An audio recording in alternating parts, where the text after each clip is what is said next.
remarks about tonight's game, and then we'll take questions from the media. Yeah, tonight, this one stung. We put ourselves in a position so many times to win the game, to put the game out of reach, and every single time we had an opportunity to do that, we took a step back. You can't turn the ball over 3 times. You can't miss 2 field goals. And, that's a recipe for losing. And so that's what happened. Like I told the guys, we got to pick ourselves up, dust ourselves off, and not have a negative attitude about what just happened, because if we do, then it's going to continue. We got to stay positive, we got to keep pushing forward, and we got to look forward to next week. But this one is definitely going to sting. This one hurt. This one hurt for sure.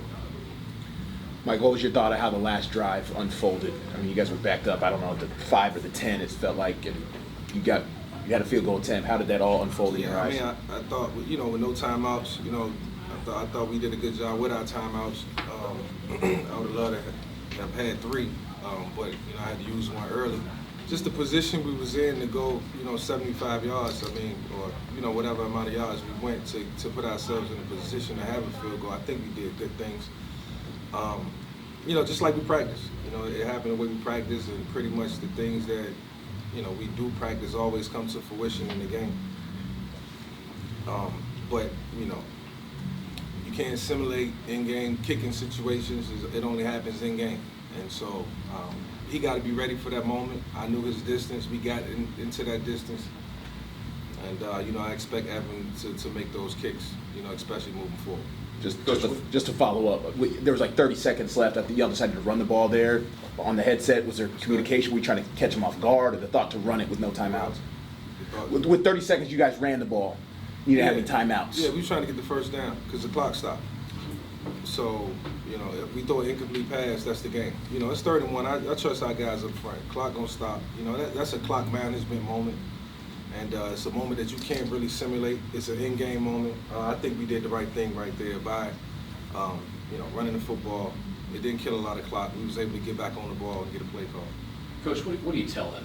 Obviously he was pretty torn up at the end of the game. What do you tell him? Yeah, he's a young man who's playing the game, trying to play the game at a high level. Everybody is human. Everybody makes mistakes. It's just unfortunate that in the position that he's in, he's required to almost be perfect. And so, it's no explanation for it, other than make the kick. And, we hold him accountable. His teammates hold him accountable, and he holds himself accountable. So, yeah, this is a tough day for him. Tough day for him, especially missing one right before the half. That was a chip shot. And, to miss the one at the end of the game probably hurt even more. So yeah, man, he had his moments, early in the season. He had a moment tonight, not so good, but it's up to him to, like I said, be resilient and continue to persevere. And you were talking about the turnovers. What two-parter here? Were the 3 were they more on your end, or is it more things Sacred Heart did? And if so, is there optimism that it's things you can fix? The fumble with Kayvon, that was just unfortunate. I had to go back and look at it. It happened fast. I think we had a blitzer off the right side, and he tried to spin. We also had a fumble snap, I think, and then we had an interception. All the while we trying to, get ahead, 14-7 lead. And we trying to, our goal was to come out, start fast, and just, put them away. But like I told them, if you let a team hang around and give them momentum on the road, momentum is a real thing. And so they learning how to win. They got to learn how to keep themselves out of trouble, and not put themselves in a position where they give the game away. And so, it's just a new attitude that we trying to carry around here. But at the same time, while we're doing it, we got to make the plays in the moment. That's what football is all about, making the plays when you're supposed to make them. And Coach, you guys had a few illegal substitution penalties in the first half on defense. Where was that miscommunication? Yeah, they subbing, we subbing, and so, we got to get dialed in when it comes to that. I'm going back and forth on the headset, but, those things happen.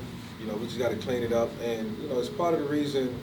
You know, we did lose the game, and we did put ourselves in an unfortunate position. But to be in the game, you know, in the end, is all you can ask for. And so we had our chance. We had a chance to come back and force it into overtime, and we didn't do that. And so everything that happened in between has to be corrected moving forward. Coach, both teams had a slow start coming out of halftime. No one scored until the end with the Pioneers in their field goal. What do you think happened here? Well, you know, our goal was to, and objective was to kick off, you know, early in the game and defer to the second half. Defer, we get the ball, and that's how our momentum started. You know, that's how we get our, you know, that's how we get the momentum. Even though we didn't expect to go into the half, you know, down 7, you know, we would have preferred to go in down 4.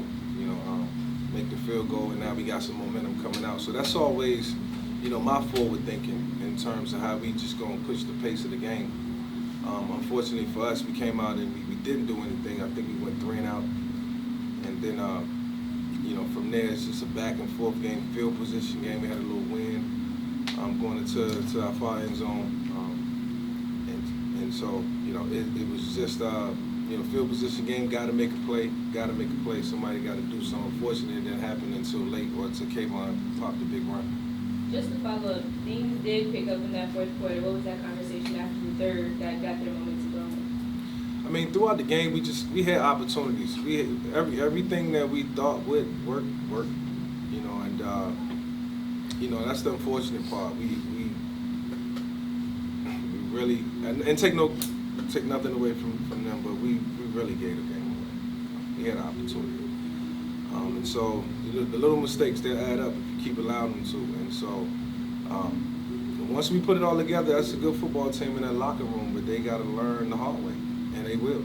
And this is one of those days where they're gonna learn the hard way. And I can assure you this: every single man in that locker room is distraught right now.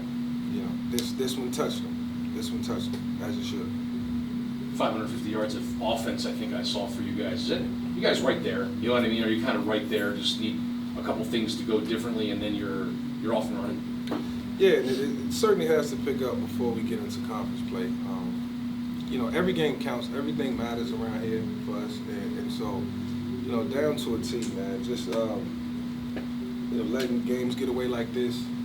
You know, doing the small things, doing the little things, and it's time for me to tighten up and button up on some things, you know, with the guys. And so I got to do whatever I can to help them eliminate the distractions that happen on and off the field.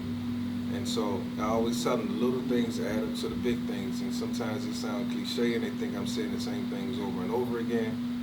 But I can't go to, you know, the next step until I see that you understand what the message is trying to be conveyed. And so we got a lot of work to do, man. We got a lot of work to do. I'm looking forward to getting back at it, man. And we got a long week of practice ahead of us, and we'll be ready to go this Saturday.